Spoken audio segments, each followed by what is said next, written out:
Atari made this.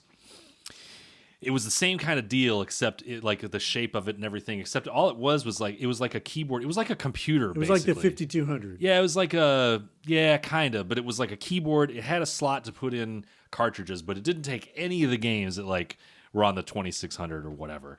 And it had a cassette player that attached to it that you could get games that would run off of a cassette off the tape. Yes. And those are actually pretty cool. I remember my dad had this one that was called Legionnaire, and it was like basically, you remember the old board games like the Avalon Hill games that had like the little square cardboard pieces, and that was like the game, and they had the hexes and all that.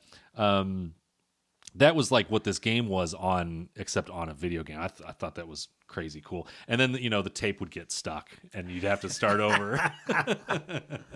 But it was like one of the more useless gaming systems that I've ever seen, because you couldn't get any games for it, because it was not widely adopted at all.